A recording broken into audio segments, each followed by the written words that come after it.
하나님 아버지, 저희들 오늘도 모여서 주님 앞에 또 찬양을 드리고 또 주님께 예배를 드릴 수 있도록 인도해 주신 감사드립니다. 주님, 저희들이 새 예루살렘을 또 기다리고 또 주님께서 오심을 기다리는 그 마음으로 이 세상에서 있는 모든 어려움들을 이겨낼 수 있도록 주님 인도해 주시기 원합니다. 주님, 지금은 시작하는 시간이오니 마치는 시간까지 주님께서 함께해 주시기 원합니다. 감사드리며 우리 주 예수 그리스도 이름으로 기도드렸습니다. 아멘. 예, 오늘은 보시는 것처럼 새 예루살렘에 대해서 살펴보도록 하겠습니다. 예, 계시록 아마 20장, 21장 이렇게 19장부터 시작해서 또 22장 앞부분까지 이렇게 좀 사실 내용이 좀 많이 있습니다. 그래서 오늘 한번 할 수 있는 데까지 한번 살펴보도록 하겠습니다. 예, 그래서 지난번에 저희가 이제 하늘나라에 대해서 살펴보고 오늘은 이제 새 예루살렘, 사실은 좀 연장선상에 있다고 볼 수가 있어요. 그리고 예, 사실은 지금 이 하늘나라 지옥 이 시리즈에서 다루는 게 자세하게 하나하나 세세하게 다루지는 않거든요. 그래서 12번에 걸쳐서 공부를 하고 마지막 이제 한 번 더 13번째에는 좀 우리가 다루지 않았던 것들을, 빼먹은 것들을 이제 정리하는 시간을 갖도록 하겠습니다. 예, 그래서 하늘나라도 마찬가지지만 사실 그 하늘나라와 새 예루살렘에 대해서 성경에서는 많은 것들을 말씀하고 있지는 않습니다. 근데 이제 그 이유가 바로 사람들의 불신 때문에 그렇다고 우리가 지난 시간에 살펴봤었죠. 어떻게 보면 하늘나라나 새 예루살렘에 대한 하나님의 말씀 기록된 것들을 보면 좀 황당한 것들이 있어요. 그렇죠. 그래서 모르겠어요. 하도 특히 현대인들은 많이 좀 어떻게 보면 속이는 사람도 워낙 많고 또 한편으로는 속아보기도 하고 또 황당한 것들을 많이 황당한 소리를 들어서 그런지 또 정보가 많아서 그런지 성경에 기록된 것들이 황당하게 보일 수도 있어요. 그러나 분명한 것은 성경에 기록된 다른 말씀이 사실이라면 이 새 예루살렘에 대한 말씀도 사실이라고 충분히 받아들일 수가 있고 우리가 나중에 새 예루살렘에 올라가서 본다면 정말 놀라게 될 것 같아요. 성경에서 말씀하시는 것 이상, 우리가 상상한 것 이상의 그런 광경을 보게 될 것 같습니다. 왜 우리가 전 그랜드 캐년 가본 적이 없지만 그랜드 캐년 가보면 정말 놀란다고 하잖아요, 사람들이. 그 웅장함에. 근데 그 웅장한 어떤 협곡 이런 것들. 근데 그게 사실은 여러 가지 지층, 흙으로 돼 있는 것을 보고도 그 어떤 크기와 규모에 놀라게 되는데 새 예루살렘은 그것과 비교할 수 없을 정도의 훨씬 더 큰 규모를 가지고 있거든요. 성경에서 새 예루살렘의 크기가 얼마인지 사실은 정확한 그 크기가 나와 있어요. 근데 그것이 어떤 그랜드 캐년 이런 것보다 훨씬 더 크다는 것이죠. 그리고 흙으로 되어 있는 것이 아니라 성경에선 보석으로 되어 있죠. 그래서 어떤 인간의 상상을 초월하는 그러한 모습이라는 것을 우리가 알 수 있습니다. 예, 먼저 계시록 20장을 보시면 계시록 20장에 보시면 오늘은 프린트물에 이렇게 성경 구절은 찾아놓지는 않았습니다.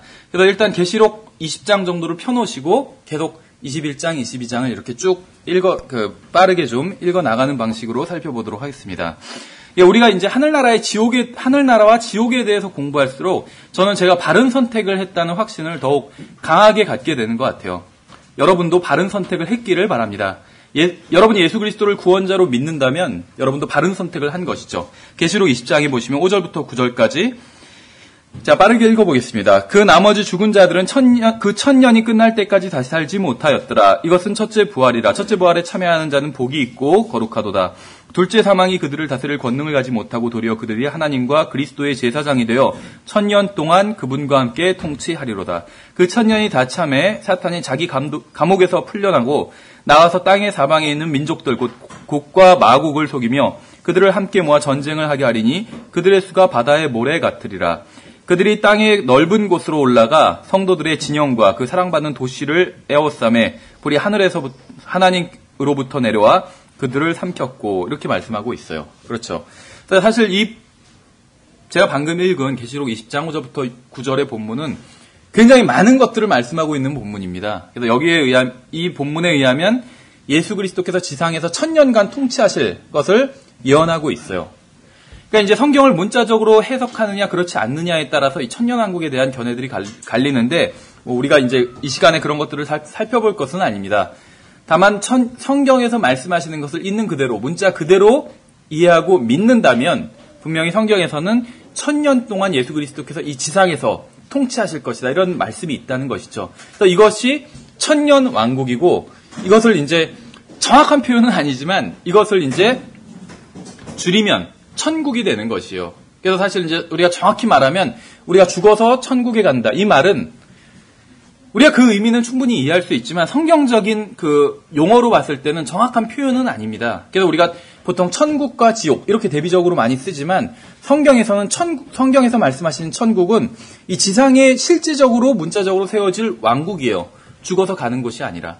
죽어서 가는 곳은 어디냐면 하늘나라라는 것이죠. 그래서 이제 우리가 이 시리즈의 제목도 Heaven and Hell, 그래서 하늘나라와 지옥 이렇게 했는데 이 성경에서 말씀하시는 천국은 사실은 이 천년왕국을 말하는 것이요. 이 천년왕국은 하늘에 있는 것이 아니라 예수님께서 다시 오셔서 천년간 지상에서 통치하실 그 왕국을 말하고 있다는 것입니다. 그러니까 성경을 문자적으로 해석한다면 이 천년왕국이 실제적으로 세워질 왕국에 대한 말씀이라고 이해할 수 있는 것이죠. 그리고 이 천년왕국이 끝나고 나서 한번 큰 전쟁이 있게 되는 것이죠.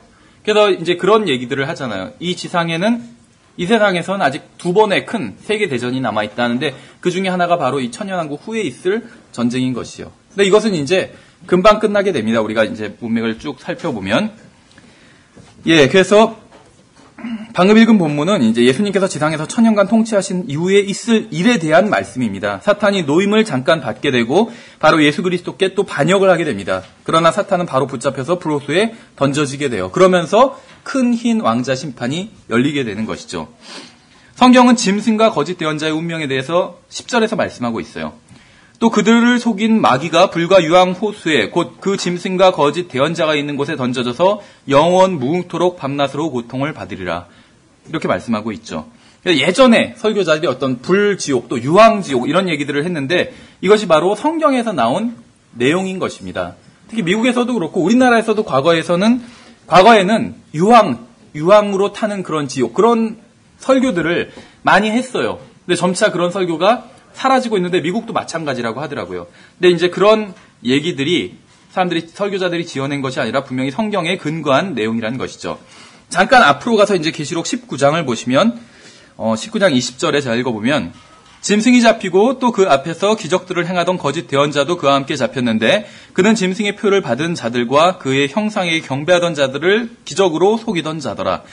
이 둘이 산채로 유황으로 불타는 불호수에 던져지고 그러니까 사람들은 기적을 원하기 때문에 기적을 보여주면 믿게 되는 것이죠. 그래서 마귀가 사람들을 속이는 방법 중에 하나가 바로 이 기적을 통해서 속이는 것이라고 성경에서 말씀하고 있습니다. 여러분 중에 아직 구원받지 않았으면서 전혀 걱정하거나 대비하지 않는 분들이 있다면 이 말씀을 드리고 싶어요. 성경에 의하면 구원받지 못한 존재는 산채로 불호수에 던져진다고 말씀하고 있어요. 제가 방금 읽은 계시록 19장 20절에서. 그리고 천년이 지난 후에도 그 존재가 사라지지 않고 영원히 살아서 고통당한다고 말씀하고 있죠. 저는 그곳에 단 5분도 있고 싶지 않습니다. 죽으면 아무것도 없고 모든 것이 끝이라고 생각하는 사람들이 있어요. 그러나 하나님께서는 그렇지 않다고 분명히 말씀하고 있죠. 죽으면 죄로 인해 불 가운데서 영원히 고통받는 장소가 있기에 하나님께서 아들을 보내셔서 우리의 죄값을 대신 치르게 하신 것이죠. 주님께서는 우리를 아무것도 아닌 것에서 구원하신 것이 아니라 끔찍한 정죄와 고통으로부터 구원하신 것입니다. 이것이 바로 죽음 후에 맞게 될 현실인 것이죠. 20장 11절 다시 20장으로 돌아와서 보시면 또 내가 크고 흰 왕자 그 위에 앉으신 분을 보니 땅과 하늘이 그분의 얼굴을 피하여 물러가고 그것들의 자리가 보이지 아니하더라. 이렇게 말씀하고 있어요. 지금 계시록 20장 11절에 나와 있는 내용이 보통 우리가 얘기하는 어떤 최후의 심판입니다. 기독교를 믿지 않는 사람들도 최후의 심판 이런 말은 들어본 적이 있을 텐데 그 최후의 사람들이 말하는 최후의 심판이 바로 이 계시록 20장 11절에서 말씀하고 있는 큰 흰 왕자 심판이에요. 왜 이 심판의 이름이 큰 흰 왕자 심판이냐면 하나님께서 바로 이 위에 앉아 계시고 이 큰 흰 왕자를 제외한 모든 것이 다 사라져버리기 때문에 큰 흰 왕자 심판이라고 부릅니다. 물론 이제 성경도 계속 그대로 사라지지 않고 영원히 있다고 말씀하고 있죠. 그래서 성경도 그대로 있을 것이고 또 생명책들이라는 것이 있어요. 그래서 이 생명책이 있기 때문에 생명책도 그대로 있을 것입니다. 사라지지 않고. 성경과 생명책, 어떤 물질적인 것은 그 다음에 큰 흰 왕자 이 세 가지만 남게 되고 땅도 사라지고 하늘도 모두 사라져 없어진다고 말씀하고 있어요. 성경에서는. 그래서 이것이 바로 일반 사람들이 보통 얘기하는 최후의 심판이라고 보시면 됩니다. 그런데 이 최후의 심판, 큰 흰 왕자 심판이 열릴 때는 모든 것이 다 사라져버리고 없어진다고 말씀하고 있어요. 하늘도 없어지고 땅에 있는 것들도 다 없어진다고 말씀하고 있는 것이죠. 사람들만 남게 되는 거죠. 사람들만. 모든 것이 다 사라지고. 베드로후서 3장 10절에서는 이렇게 말씀하고 있어요. 그러나 주의 날이 밤에 도둑같이 오리니 그날에는 하늘들이 큰 소리와 함께 사라진다고 말씀하고 있죠. 원소들이 뜨거운 열에 녹으며 땅과 그 안에 있는 일들도 불태워지리라. 모든 것이 다 사라진다고 말씀하고 있어요. 어떻게 보면 지금도 모든 것이 다 사라지고 있죠. 계속 산화가 천천히 이루어지고 있잖아요. 그렇죠. 사람이 늙는 것도 산화되는 것이고. 근데 이때는 이제 그것이 굉장히 빠르게 진행된다는 것입니다. 순식간에. 마치 하나님께서 순식간에 말씀으로 만물을 만드신 것처럼 순식간에 모든 것이 다 사라지고 없어지게 되는 것이요. 그러니까 영원한 것이 없다는 것이죠. 우리가 있는 이 건물이나 우리가 가지고 있는 것이나 다 영원하지 않다는 것입니다. 오직 사람들만이 영원한 것이죠. 사람들, 구원받은 사람이건 구원받지 못한 사람이건 사람들만이 영원하다고 말씀하고 있어요. 결국에는 이제 하나님과 사람만 남게 되는 것이죠. 그래서 이제 어떤 문제를 해결해야 되는 것이요. 이 세상 살아있을 때 해결하지 못한 문제를 큰일 왕자 심판대 앞에서 해결해야만 되는 것이죠. 하나님께서 창조하신 것은 모두 주님의 능력으로 지금 보존되고 있는 것입니다. 구원받은 사람이든 구원받지 못한 사람이든 다 하나님의 능력으로 보존되고 있는 것이요. 하나님을 부인하는 사람이라 할지라도 하나님께서 그 사람을 능력으로 지금 보존해 주시고 계신 것입니다.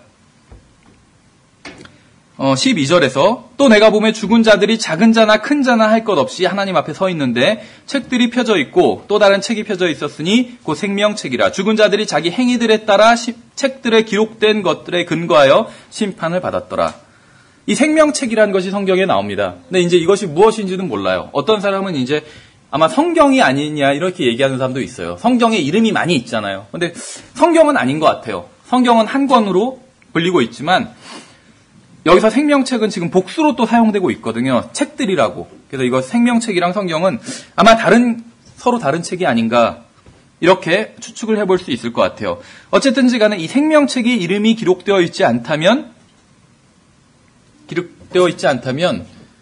불못에 던져지게 됩니다. 근데 사실 이제 이 생명책에 이름이 기록되는 것, 또 지워지는 것, 이것에 대해서도 좀 얘기들이 많은 것 같아요.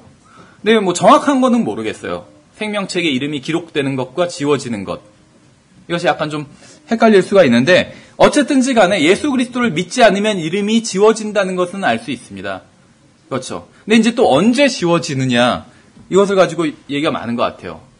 근데 이건 그냥 제 추측입니다. 나중에 바뀔 수도 있어요. 근데 제 추측인데 죽을 때 지워지지 않나 이런 생각도 들더라고요. 왜냐하면 이것이 생명책이잖아요. 그래서 생명이 있는 사람들의 이름이 다 기록되어 있다가 기본적으로 죽으면 생명이 없잖아요. 그래서 죽을 때 지워지는 것이 아닌가. 죽기 전까지는 예수님을 믿을 기회가 있잖아요. 일단 그렇죠. 근데 죽고 나면 더 이상 기회가 없죠. 그래서 죽을 때 생명책이 지워지면 하나님 앞에선 지금 죽은 사람들이 서 있게 되잖아요. 그럼 자기 이름이 생명책에서 지워진 것을 보게 되는 것이죠. 그런데 이제 예수 그리스도를 믿는 사람은 영원한 생명이 있기 때문에 죽으면 사람들은 이제 이 몸의 생명은 없어지게 되잖아요. 그러니까 생명책에서 이름이 지워지는데 예수 그리스도를 믿는 사람은 영원한 생명이 있기 때문에 죽어도 이름이 계속 남아있게 되는 것이죠. 예수 그리스도를 믿는 사람은 죽었으나 계속 살아있는 사람이에요. 그렇기 때문에 생명이 있기 때문에 그렇기 때문에 생명책에서 이름이 지워지지 죽을 때도 생명책에서 이름이 안 지워지는 것이 아닌가. 그냥 제 추측이에요. 정확히는 모르겠습니다. 아직은. 어쨌든지 간에 이 생명책이 있고 또 책들이 있는데 거기에 기록된 대로 또 자기 행위에 따라 심판을 받게 된다고 성경은 말씀하고 있어요. 여러분은 두 가지 중에 하나를 선택해야 됩니다. 자신의 행위에 따라 책들에 기록된 대로 심판을 받든지 아니면 생명책에 이름이 기록되어 구원받은 채로 하나님 앞에 서게 되는 것. 이 두 가지 중에 하나를 선택해야 되는 것이죠. 만일 여러분이 지금부터 오직 선행만 하면서 산다고 할지라도 그것으로 과거에 행한 악행을 지울 수는 없는 노릇이라는 것이죠. 앞으로 살면서 죄는 하나도 안 짓고 선행만 한다 할지라도 이미 과거에 지은 죄가 있잖아요. 그거는 돌이킬 수는 없다는 것이죠. 시간을 돌이킬 수 있는 사람은 없기 때문에 여러분의 과거를 삭제하고 어린 양의 생명책에 이름이 기록될 수 있는 유일한 방법은 한 가지밖에 없다는 것이죠. 바로 하나님의 아들의 귀중한 피를 통한 구원의 방법뿐이 없다는 것입니다. 대속의 방법뿐이 없다는 것이에요. 13절에 계속해서 보시면 바다가 자기 속에 있던 죽은 자들을 내주고 또 사망과 지옥도 자기 속에 있던 죽은 자들을 넘겨주매 그들이 각각 자기 행위들에 따라 심판을 받았고 이렇게 말씀하고 있어요. 지옥은 일시적인 형벌의 장소입니다. 이에 반해 불호수는 영원한 형벌의 장소예요. 어떻게 보면 지옥은 구치소와 같고 불호수는 이제 교도소와 같은 그러한 곳이죠. 성경은 인간이 자기 행위들에 따라 심판을 받는다고 말씀하고 있습니다. 저는 제 행위에 따라 심판받기를 원하지 않아요. 여러분도 그렇게 심판받기를 원하지 않을 거라고 생각을 합니다. 또 다른 사람의 행위에 따라 심판받기를 원하지도 않아요. 사람들이 사는 게 그렇게 큰 차이가 없더라고요. 뭐 어떤 사람 아주 악한 사람도 있고 착한 사람도 있지만 대부분의 경우는 큰 차이가 없더라고요. 어떠한 사람이 저를 대신해서 살아준다 할지라도 결과는 비슷할 거라는 것이죠. 오직 거룩하신 하나님이 대신해 주실 때에만 심판을 면할 수 있는 것입니다. 그래서 예수 그리스도의 대속이 필요한 것이죠. 14절도 보면 사망과 지옥도 불호수에 던져졌더라. 이것은 둘째 사망이라. 누구든지 생명책에 기록된 것으로 드러나지 않는 자는 불호수에 던져졌더라. 그러니까 사망, 죽음에 대한 어떤 개념이 사람들이 생각하는 것과 하나님께서 말씀하시는 것이 서로 다르다는 것을 볼 수가 있죠. 성경에 하면 두 가지 사망이 있습니다. 첫 번째 사망과 두 번째 사망이에요. 뭐 영적 사망 이런 거 말고 첫 번째 사망과 두 번째 사망. 이게 순서를 매겨서 부르는 것은 이렇게 두 가지가 있다는 것이죠. 첫 번째 사망은 몸이 죽는 것이죠. 근데 몸이 죽는다고 해서 그 안에 있는 그 사람 자체가 없어지지 않는 것이라고 우리가 살펴봤었죠. 그래서 사람들이 생각할 때 죽으면 끝이다 이렇게 생각하는 사람들이 있는데 성경에서 말씀하시는 것과는 분명히 다르죠. 근데 성경에서 이렇게 첫 번째 사망만 말씀하고 있는 것이 아니라 둘째 사망도 말씀하고 있는데 이 둘째 사망은 바로 불호수에 던져지는 것이 둘째 사망이라는 것을 볼 수가 있죠. 그래서 심지어 사망 그 자체, 죽음 그 자체와 지옥도 불호수에 던져진다고 말씀하고 있어요. 그리고 이것이 둘째 사망이라고 말씀하고 있어요. 그러니까 불호수에 던져지는 것 자체, 그 자체가 둘째 사망이라는 것이죠. 그러니까 구원받지 않은 사람들은 모두 이 둘째 사망에 참여하게 되는 것이죠. 구원받은 사람들은 첫째 사망엔 참여하게 될 수 있지만 둘째 사망에는 참여하게 되지 않는 것이죠. 제가 지금까지 읽은 말씀은 모두 부정적인 것들이고 구원받지 못한 사람들에 대한 그러한 말씀들입니다. 성경에 의하면 구원은 굉장히 단순합니다. 자신의 행위를 신뢰하면 심판을 받게 되고 예수 그리스도의 대속을 받아들이면 어린 양의 생명책의 이름이 기록되게 된다는 것이죠. 어떠한 종교나 단체도 인간을 구원할 수는 없습니다. 오직 예수 그리스도를 믿으면 어린 양의 생명책의 이름이 기록되게 되죠. 그리고 생명책의 이름이 기록되어 있으면 그것이 구원받은 것이요. 구원에 있어서는 이외에 다른 것은 필요하지 않습니다. 그러니까 예수 그리스도를 믿으면 성령님께서 오셔서 거듭나게 해주시고 또 생명책의 이름이 기록되게 해주신다는 것이죠. 그러니까 사람 편에서는 믿는 것이 하는 것이고 나머지 거듭나게 해주시고 구원해주시고 생명책의 이름이 기록되게 해주시고 이건 다 하나님께서 하시는 것이에요. 지옥은 끔찍한 곳이죠. 그러나 우리는 하나님께 감사할 수 있습니다. 왜냐하면 주님께서는 그 끔찍한 지옥으로부터 벗어날 수 있는 방법을 너무나도 쉽게 마련해 놓으셨기 때문에 감사할 수 있다는 것이요. 구원받은 사람도 하나님께 감사할 수 있고 구원받지 않은 사람도 하나님께 감사할 수가 있어요. 왜냐하면 그 끔찍한 지옥을 피할 방법이 있기 때문에. 지옥에 가기 위해서는 특별히 더 사악하거나 더 죄를 많이 지을 필요가 없습니다. 조금이라도 죄가 있는 사람은 다 지옥에 가기 때문에 더 큰 죄를 지어야 지옥에 가는 것은 아니라는 것이죠. 그런데 지옥에 가기 위해서는 다만 특별히 더 어리석을 필요는 있어요. 무슨 말이냐면 어느 정도로 어리석으면 지옥에 가냐 하면 자기의 행위로 하늘나라에 갈 수 있다고 생각할 정도로 어리석으면 지옥에 가게 되는 것이에요. 그러니까 구원에 대해서 생각을 해보면 그런 생각이 들더라고요. 사람들이 왜 구원받지 못할까 하면 이유가 많이 있잖아요. 그런데 제가 생각하는 가장 큰 이유는 사람들이 복음을 복음을 정확히 모르기 때문에 구원받지 않는 게 아닌가. 가장 첫 번째 이유는 그런 생각이 들더라고요. 복음이라는 게 다른 것이 아니죠. 하나님께서 나를 위해서 무엇을 해주셨나.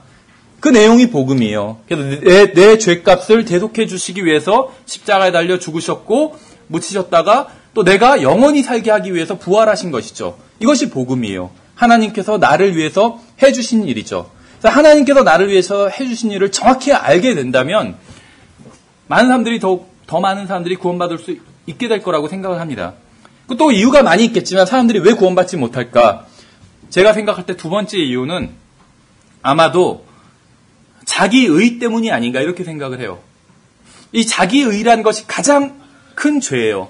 어떻게 보면 죄라고 하면 좀 이상할 수도 있지만 어쨌든지 간에 하나님 앞에선 구원받지 못하게 사람을 막는 가장 큰 방해물이라는 것이죠. 그러니까 참 아이러니컬한 것 같아요. 자기의라는 건 자기가 행한 의로운 행위를 말하는 것입니다. 자기 스스로 행한 의로운 행위. 성경에서는 사람의 행위로 구원받을 수 없다고 분명히 말씀하고 있죠. 근데 그뿐만 아니라 사람이 행한 의로운 행위로도 구원받을 수 없다고 말씀하고 있어요.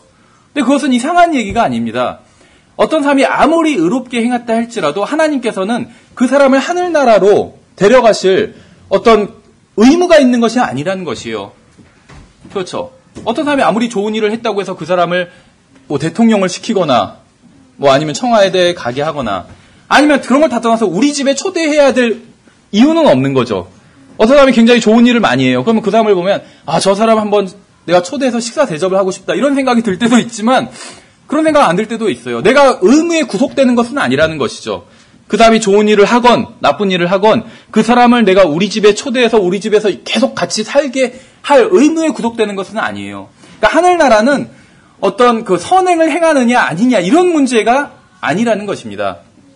그럼 이제 사람들은 좀 약간 실망할 수도 있겠죠. 어떤 착한 사람이 하늘나라에 가고 이게 굉장히 자연스러운데 왜 하나님께서는 그렇게 하늘나라가 선행의 문제가 아니게끔 해놓으셨냐면 계속 지난번에도 말씀드린 거지만 그렇게 되면 구원받을 수 있는 사람이 정해진다는 것이요. 어떤 사람은 아무리 노력해도 결코 구원받지 못하게 될 수도 있기 때문에 오히려 선행을 행해야지 구원받게 된다. 이렇게 하나님께서 말씀을 하셨다면 절대로 구원받지 못할 만한 사람들도 나오게 된다는 것이죠.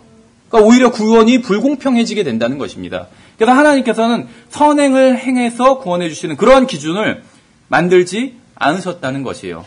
근데 이제 문제가 무엇이냐면 제가 이제 사람들이 구원받지 못하게 되는 큰 이유 중에 하나가 바로 자기의라고 말씀드린 것은 이 자기의라는 것은 하나님의 기준에 절대 미치진 못하지만 사람이 자기가 어느 정도 선행을 해놓고 그것으로 이제 만족하고 또 거기서 넘어서 이것으로 인해서 내가 구원받을 수 있다고 생각을 하고 거기서 끝나는 것이 아니라 하나님의 의를 무시하게 되는 그러한 결과까지 벌어지게 된다는 것이죠. 하나님께서는 사람의 의로 인해서 절대 구원받을 수 없기 때문에 대신 하나님께서 사람들에게 예수 그리스도께서 의를 행하시고 그것을 받아들이는 사람들에게 예수 그리스도의 의를 주기로 작정하신 것이죠. 근데 사람들이 그 예수 그리스도의 의를 거절하던 이유 중에 하나가 가장 큰 이유 중에 하나가 바로 자기의 의 때문에 거절한다는 것이죠. 하나님의 의가 없어도 자기 자신이 충분히 의롭다고 생각하는 것이요. 근데 그것은 아직 하나님을 만나지 못했기 때문에 그렇게 생각하는 것 같아요. 하나님을 만난 사람일수록 하나님을 더 많이 아는 사람일수록 자기 의가 얼마나 형편없는 것인지 알게 되거든요. 성경에서는 사도 바울이 자기가 죄인 중에 우두머리라고 고백하고 있잖아요.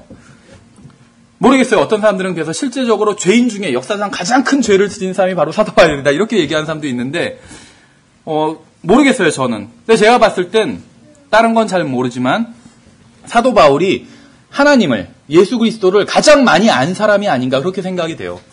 그래서 거울에 가까이 가면서 볼수록 더 자기 상태가 더 적나라하게 드러나잖아요. 그래서 뭐 지금 HD TV 막 이런 거 디지털 TV 이런 걸로 보면 얼굴에 나온 뭐 잡티기 하나까지 다 드러나서 보이잖아요. 그렇죠? 그러니까 사도 바울은 그만큼 더 주님께 가까이 갔기 때문에 자기가 비교가 된 거죠. 주님과. 그러니까 자기가 얼마나 큰 죄인인지 고백을 할 수 있었다는 것이죠. 근데 하나님을 모르는 사람들, 거울을 본 적도 없는 사람들은 자기 얼굴이 지저분해도 그것을 알 수 없는 것이죠. 그러니까 자기가 어느 정도 깨끗하고 이 정도면 괜찮다 생각을 하는 것이에요. 예를 들면 우리가 보기엔 노숙자인데 자기가 어느 정도 깨끗하고 괜찮은 사람이라고 생각할 수 있다는 것이에요. 그렇죠. 근데 거울을 보면 놀라게 되겠죠. 그것이 바로 인간의 자기의라는 것입니다. 어쨌든지 간에 그래서 지옥에 가기 위해서는 특별히 사악할 필요가 없어요. 지금 그 상태면 충분하다는 것입니다. 하늘나라에 자기의 행위로 갈 수 있다고 생각하는 것은 정말로 어리석음의 극치라는 것입니다. 성경에 의하면 연옥이나 중간지대 같은 것은 존재하지 않아요. 성경에 의하면 사망과 지옥까지도 모두 불호수에 던져지게 됩니다. 구원받지 못한 사람들의 최종 종착지는 불호수예요. 그래서 우리는 복음을 증거하는 것이죠. 우리의 목적은 더 큰 교회를 만들고 멋진 교회 건물을 올리는 것이 우리의 목적이 아닙니다. 우리는 사람들이 지옥의 정죄를 피하게 하고 끔찍한 불호수의 고통을 피하게 하는 것에 우리의 목적을 두고 있습니다. 21장으로 넘어가서 보면 1절에 내가 새 하늘과 새 땅을 보았으니 이는 처음 하늘과 처음 땅이 사라졌고 바다도 다시는 있지 아니하였기 때문이더라. 이렇게 말씀하고 있어요. 이 부분을 보면 어떻게 보면 환경운동가들이 굉장히 좀 아쉬워할지도 모르겠습니다. 환경운동가들. 그렇죠. 그 사람들을 보면 좀 아쉬운 마음이 있어요. 그렇죠. 거기에 있어서 굉장히 열정은 순수하고 환경을 지키자 어떤 대의도 좋고 또 순수한 것 같아요. 어느 정도. 그렇죠. 그런데 아쉬움이 있더라고요. 왜냐하면 이 세상 하늘조차도 이 땅조차도 영원한 것이 아니기 때문에 언젠가는 다 사라져 없어지게 된다는 것입니다. 나무를 살리고 강을 살리고 동물을 살리고 환경을 살리는 것보다 더 중요한 일이 있어요. 그건 바로 지옥으로 가고 있는 것도 모른 채 자신이 지옥으로 가고 있다는 사실도 모른 채 살아가고 있는 이웃들을 살리는 일이죠. 계시록에 보면 우리가 이제 살펴보진 않겠지만 계시록 이제 4장에서 교회가 들림받고 나서 또 19장에서 예수 그리스도께서 재림하시기 전까지 대환란이 벌어지게 됩니다. 15개의 장에 걸쳐서 대환란이 묘사되고 있어요. 근데 그 묘사되는 것들을 보면 이제 사람들에 대한 심판이라는 것을 알 수가 있는데 하나님께서 이 환경을 통해서 심판하시는 것을 볼 수가 있습니다. 그래서 어떤 강들과 산들과 자연들을 하나님께서 치시는 장면이 나와요. 이런 걸 보면은 환경운동가들이 가슴이 아프겠죠. 그러니까 자연이 파괴되는 것을 하나님께서 어떤 목적하에 허락하신다는 것이에요. 그래서 이제 성경에 의하면 어떤 환경운동을 하는 그런 것들은 모르겠어요. 뭐 인생을 바르게 사용하는 것은 아닌 것 같아요. 근데 이제 그렇다고 해서 어떤 그 환경 오히려 파괴하는 그런 일을 잘하는 것이라고 말씀드리는 것은 아니에요. 새 하늘과 새 땅이 생길 것이고 지금 하늘과 땅은 다 없어질 것이기 때문에 이 환경은 어떻게 해도 좋다 하면서 예를 들면 기독교인 사업가가 공장 폐수를 막 방류하고 이런 것들 그건 잘못된 것이죠. 환경을 하나님께서 우리들에게 보존하라고 그렇게 말씀하지는 않으셨지만 그렇다고 파괴하라고 말씀하신 것은 아니거든요. 예, 그래서 환경운동을 위해서 평생을 바치는 사람들의 인생도 좀 안타까움이 있지만 그렇다고 해서 환경을 파괴하거나 적극적으로 그것을 하나님께서 기뻐하시는 것은 절대로 아니라는 것이죠. 다만 하나님의 관심이 그러한 것에 있지 않다는 것입니다. 성경을 보면 하나님께서 자연이나 환경을 걱정하시지 않는 것이 분명해요. 왜냐하면 영원히 있을 것이 아니기 때문에 하나님께서 걱정하시고 염려하시는 것은 따로 있습니다. 무엇일까요? 바로 여러분의 혼이에요. 여러분의 혼. 그렇죠. 어떻게 보면 여러분의 몸에 대해서도 그렇게 많이 걱정하시는 것은 아닌 것 같아요. 어떻게 보면. 물론 우리 몸도 지켜주세요. 하나님께서. 그렇죠. 제가 사고를 당하지 않고 또 지금까지 잘 살아올 수 있었던 것은 하나님께서 지켜주셨기 때문이라고 믿습니다. 그러나 하나님께서 더 관심을 가지시는 것은 저의 몸보다 저의 혼이라는 것이죠. 네, 집에 있을 때 항상 어머니는 항상 이제 제 그 신체 중에서 특정한 부위를 걱정하시거든요. 배예요, 배. 특히. 배요. 그렇게 나와서 어떡하냐고 계속 그러시는데, 그럼 이제 저는 뭐 이 정도면 그래도 날씬한 편이라고 생각한다고 이렇게 말씀을 드리거든요. 하나님께서는 저의 배보다는 저의 혼을 더 걱정하실 것 같아요. 2절을 보시면, 나 요한이 봄에 거룩한 도시 새 예루살렘이 신부가 자기 남편을 위하여 단장한 것 같이 예비한 채 하늘에서 하나님으로부터 내려오더라. 이렇게 말씀하고 있어요. 이제 셋째 하늘에서 내려오는 새 예루살렘이 등장합니다. 그러니까 이 새 예루살렘이 어디 있었냐면 셋째 하늘에 있었어요. 그러다가 나중에 내려오게 되는 것이죠. 새 예루살렘이 지상에 내려오게 되는 것이요. 이 결혼식에 참석해 보시면 신부가 얼마나 열심히 신랑을 위해 단장하는지를 볼 수가 있습니다.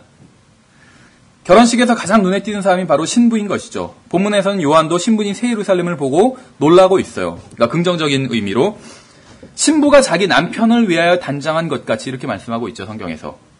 그러니까 여러분은 결혼하시면 다른 어떤 남자보다 자기 아내를 위해서 단장하셔야 돼요. 그렇죠. 또 남편도 마찬가지죠. 자기 아내를 위해야 됩니다. 다른 사람이 아니라 3절에 보시면 내가 하늘에서 나는 큰 음성을 들으니 이르되 보라 하나님의 성막이 사람들과 함께 있고 그분께서 그들과 함께 거하시리라. 그들은 그분의 백성이 되고 하나님께서는 친히 그들과 함께 계셔서 그들의 하나님이 되시리라. 이렇게 말씀하고 있어요. 성경에서 하늘나라에 있는 것을 묘사할 때 항상 그 하늘나라에 있는 물질적인 것들이 아니라 하나님을 중심으로 설명하는 것을 볼 수가 있어요. 하나님을 중심으로 또 사람들을 말씀하고 있고 그 사람들이 하나님과 어떤 관계를 맺고 있는지 하나님을 중심으로 하늘나라를 설명하는 것을 볼 수가 있습니다. 하늘나라에서 가장 중요한 것은 그곳에 하나님께서 계시다는 사실인 것이죠. 하나님께서 계시다는 사실이 하늘나라를 하늘나라로 만들기 때문에 중요한 것이죠. 성경은 예수님께서 믿는 자들의 안에 거하신다고 말씀하고 있어요. 그렇죠. 그러나 우리는 그것을 느낄 수는 없어요. 몸으로. 그렇죠. 내 안에 계신 예수님과 대화를 나눌 수 있는 방법도 없어요. 모르겠어요. 어떤 사람들은 자기 안에 계신 예수님과 대화를 나눈다고 하는데 모르겠어요. 그것은 그냥 자기의 느낌이지 자기가 얘기하면 자기 안에서 갑자기 무슨 소리가 들리는 건 아니죠. 자기가 들린다고 생각할 수는 있지만 실제로 자기 안에서 갑자기 무슨 소리가 들리는 건 아니잖아요. 그렇죠. 내 안에 계신 예수님, 내 안에 예수님이 계신 건 분명해요. 내가 느낄 수는 없지만 성경에서 그렇다고 말씀하시기 때문에 예수님을 믿으면 믿는 것이 곧 영접하는 것이기 때문에 예수님이 안에 들어오신다고 말씀하고 있어요. 그런데 그래서 우리가 예수님이 내 안에 계시다는 것은 믿을 수 있지만 그걸 느낄 수는 없다는 것이죠. 몸으로 느낄 수 있는 것이 아니기 때문에. 그렇기 때문에 예수님과 내 안에 계신 예수님과 대화를 나눌 수 있는 것은 사실은 우리가 육신 안에 있는 한은 불가능한 일입니다. 어떤 사람 대화를 나눌 수 있다 이렇게 자기는 대화를 나눴다 이렇게 얘기하는 사람이 있을지 몰라도 성경에 그런 것은 없어요. 자기 안에 계신 예수님과 예수님 뭐 잘 계세요 이렇게 대화를 나눈 사람이 성경에 기록된 적은 없다는 것이죠. 근데 이제 우리는 또 성경에서는 예수님께서 내 안에 계실 뿐만 아니라 우리가 그리스도 안에 있다고 말씀하고 있어요. 그렇죠.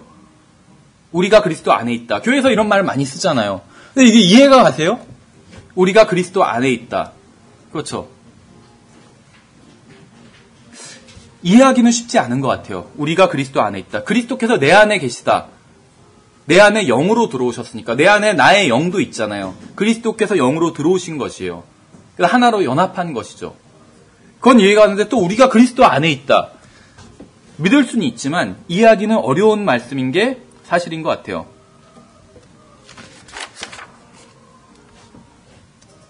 지금 제가 왜 이런 말씀을 드리냐면 새 예루살렘엔 예수 그리스도께서 거기에 지금 실제로 계세요. 하늘나라에. 지금 우리 안에는 예수님께서 영으로 계신 것이에요. 그냥 영적으로 없는데 그냥 있는 걸로 쳐준다 이런 말은 아니에요. 진짜로 실제로 예수 그리스도의 영이 우리 안에 있어요. 우리의 영이 우리 안에 있는 것처럼. 그렇죠. 그런데 새 예루살렘엔 하늘나라엔 실제로 예수님께서 지금 거기에 계시다는 것입니다. 그래서 우리가 거기에 가면 마치 옆에 있는 사람과 대화를 나누듯이 얼굴과 얼굴을 보고 주님과 대화를 나눌 수 있게 된다는 것이에요. 그렇죠. 우리가 지금 주님과 대화를 나눌 수 있는 방법은 무엇인가요? 기도를 통해서 대화를 나눌 수 있죠. 기도를 한다는 것은 일방적으로 내가 주님께 말씀을 드린다는 것이에요. 그럼 주님의 말씀은 어떻게 듣냐면 성경을 읽으면서 주님의 말씀을 들을 수 있는 것이죠. 주님께서는 지금 성경을 주시고 나서는 갑자기 밤에 나타나셔서 우시나 하면서 이렇게 불러서 나타나시거나 그러시지는 않는다는 것입니다. 왜냐하면 우리에게 하실 말씀이 주님께서는 많이 있으시겠죠. 그런데 성경을 통해서 말씀하시면 충분해요. 그러니까 만약에 성경 외에 우리에게 다른 방법을 통해서 말씀하신 것이 필요하다면 그럼 성경은 완전한 책은 아닌 것이에요. 그렇죠. 근데 성경은 완벽한 책이기 때문에 다른 것을 통해서 더 이상 말씀하실 필요는 없다는 것입니다. 그러니까 주님께서 우리에게 말씀하실 땐 성경으로 충분해요. 또 우리는 기도를 통해서 주님께 말씀드릴 수가 있죠. 근데 이것은 좀 간접적인 방법이고 제한적인 방법이에요. 얼굴과 얼굴을 맞대고 얘기하는 그것은 아니잖아요. 그렇죠. 우리가 지금도 제가 주님께 말씀드릴 수는 있지만 얼굴과 얼굴을 맞대고 말씀드리는 것은 아니죠. 그런데 새 예루살렘에서는 실제로 주님과 얼굴을 맞대고 마치 우리가 지금 옆에 앉은 사람과 이야기하는 것처럼 그렇게 이야기를 나누고 주님과 교제를 나눌 수 있게 된다는 그러한 얘기입니다. 우리가 주님과 같은 장소에 거하게 된다는 것이요. 물론 주님께서 지금 영으로 여기 계시긴 하지만 예수 그리스도께서는 지금 셋째 하늘에 계세요. 여기에 계신 것은 아니에요. 이 지상에 예수님께서 계신 것은 아니라는 것이죠. 저는 주님과 함께 거하게 될 것을 소망하고 있습니다. 저에게 있어서는 우리가 거하게 될 곳이 어떤 곳인가는 전혀 중요하지가 않아요. 어떤 곳에서 거하게 될지라도 주님과 함께라면 매우 즐거울 것입니다. 모든 것을 다 알고 계신 분, 그렇죠. 모든 것에 해답을 가지고 계신 분. 이 세상에 그런 사람이 없어요. 그런 존재가. 새 예루살렘에 가면 계시다는 것이죠. 그분이 바로.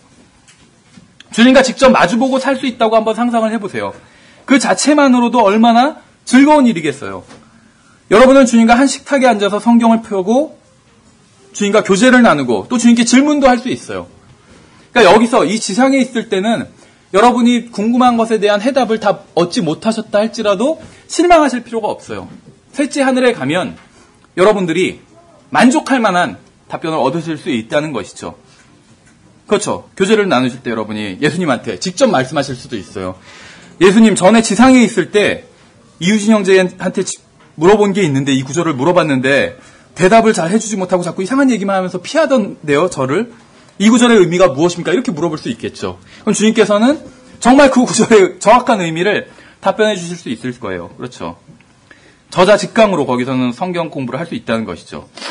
성경에서는 하나님께서 친히 그들과 함께 계셔서 그들의 하나님이 되시리라 이렇게 말씀하고 있어요. 4절을 보시면 또 하나님께서 그들의 눈에서 모든 눈물을 씻어 주시리라. 다시는 사망이 없고 슬픔도 울부짖음도 없으며 또 아픔도 다시는 없으리니 이는 이전 것들이 지나갔기 때문이라 하더라. 이렇게 말씀하고 있습니다. 고통의 문제가 사라지게 되는 것이죠. 그래서 철학에서도 인간의 가장 큰 문제 두 가지를 존재의 문제, 그렇죠. 존재의 문제. 나는 인생의 목적은 무엇인가? 이것보다도 더 근본적인 것은 존재의 문제예요. 나는 왜 존재하는가? 그것보다 더 근본적인 것은 존재하고 있는 것이죠. 존재한다는 것 자체. 그렇죠. 그런데 인간의 존재와 또 하나님의 존재, 이것도 관련이 있는 것이죠. 그래서 존재의 문제, 그래서 그것이 신의 존재든 인간의 문제든 존재의 문제가 철학에서는 가장 큰 문제예요. 그 다음에 큰 문제가 바로 이 고통의 문제입니다. 그냥 존재해서 행복하게 살면은 문제가 없을 텐데 존재하는 것 자체도 왜 존재하는지 궁금하고 어떻게 존재하게 된 것인지도 모르는데 그것으로 끝나는 것이 아니라 그 존재에 고통이 있다는 것이에요. 그렇죠. 우리 다 개인적으로 구원받은 사람이든 구원받지 못한 사람이든 이 지상에선 고통이 있잖아요. 그 고통의 문제, 이것이 철학에서는 굉장히 큰 문제 중에 하나입니다. 가장 큰 문제 두 가지 중에 하나예요. 존재의 문제와 고통의 문제. 그런데 이 고통의 문제가 바로 계시록 21장 4절에서 해결되는 것이죠. 하나님께서 그들의 눈에서 모든 눈물을 씻어주시리라. 다시는 사망이 없고 슬픔도 울부짖음도 없으며 또 아픔도 다시는 없으니 이는 이전 것들이 지나갔기 때문이라 하더라. 다 관련이 있는 것 같아요. 사망과 슬픔과 또 울부짖음과 아픔과 관련이 있는 것 같아요. 자, 예전에 거의 한 15년, 16년 전에 병원에 입원했던 적이 있습니다. 잠깐 한 2주 정도 동안. 근데 자주는 아니지만 그때 제가 한 번 굉장히 어떤 서글픈 비명을 들은 적이 있어요. 밤이었는데 이제 전 정형외과 병동에 있었는데 이제 사고가 나거나 이러면 정형외과 병동으로 많이 실려오거든요. 물론 처음에 이제 응급실 갔다가 근데 갑자기 복도에서 어떤 모르겠어요. 아주머니의 울부짖음이었는데 이 세상에서 정말 한 번도 들어본 적이 없는 그런 울부짖음을 들은 적이 있어요. 근데 왜 그렇게 우시는지는 사람들이 물어볼 수는 없었지만 아마도 분명히 자기 자식이 죽었기 때문에 우는 게 아닌가 그런 생각이 들더라고요. 너무 정말 서글픈 울음이더라고요. 그렇죠. 다시는 울부짖음이 없고 이렇게 말씀하고 있잖아요. 근데 이제 지금 이때가 언제냐면 정확히는 천년왕국이 끝나고 나서입니다. 천년왕국이 끝나고 나서 그때는 다시는 이 고통이 없다고 이렇게 성경에서 말씀하고 있는 것이죠. 새하늘과 새 땅이 열리고 나서야 비로소 우리에게 고통을 주던 것으로부터 완전히 해방될 수 있는 것입니다. 그때가 되어야 우리의 마음을 아프게 하던 것으로부터 완전히 벗어날 수 있게 되는 것이에요. 영혼이 시작되기 직전에서야 비로소 모든 고통으로부터 또 모든 슬픔으로부터 벗어날 수 있게 되는 것이죠. 그러니까 다시 말하면 이 세상에서는 벗어날 수 없다는 것이에요. 그리스도인이라 할지라도 구원받은 하나님의 자녀라 할지라도 고통과 슬픔으로부터 완전히 벗어날 수는 없다는 것이죠. 나중에 천년왕국이 끝나고 나서야 모든 고통으로부터 완전히 벗어날 수 있다고 성경은 말씀하고 있습니다. 모든 사람들이 고통으로 괴로워하는 장소가 있고 또 모든 사람들이 즐거움과 기쁨을 누리는 장소가 있어요. 그렇죠. 성경에 의하면 두 가지 장소가 있잖아요. 모든 사람들이 고통으로 괴로워하는 장소, 바로 지옥이죠. 또 모든 사람들이 즐거움과 기쁨을 누릴 수 있는 장소가 있어요. 바로 하늘나라죠. 하나님께서는 우리의 선택으로 이 두 곳 중 하나에 갈 수 있도록 하셨어요. 그렇죠. 아까 사람들이 구원받지 못하는 이유가 첫 번째 가장 큰 이유가 복음을 제대로 알지 못하기 때문에, 두 번째는 또 자기 의 때문에 구원받지 못한다고 그렇게 말씀을 드렸었죠. 근데 이 구원은 선택에 달린 문제예요. 그렇죠. 왜냐하면 하나님께서는 누구나 다 구원받는 것을 원하시기 때문에, 원하는 사람은 누구나 다 구원받는 것을 원하시기 때문에, 하나님께서 구원받기를 원하는 모든 사람들이 마음만 있다면 구원받게 하시기 위해서, 누구든지 원하는 자는 구원받게 하시기 위해서 선택하신 방법이 바로 단순히 믿으면 된다는 것이죠. 그래서 다른 말로 한다면 구원은 선택의 문제라는 것입니다. 그렇죠. 하나님께서는 우리의 선택으로 이 두 곳 중 하나에 갈 수 있도록 하셨습니다. 그런데도 불구하고 하늘나라를 선택하지 않는 것은 정말 어리석은 일이라는 것이죠.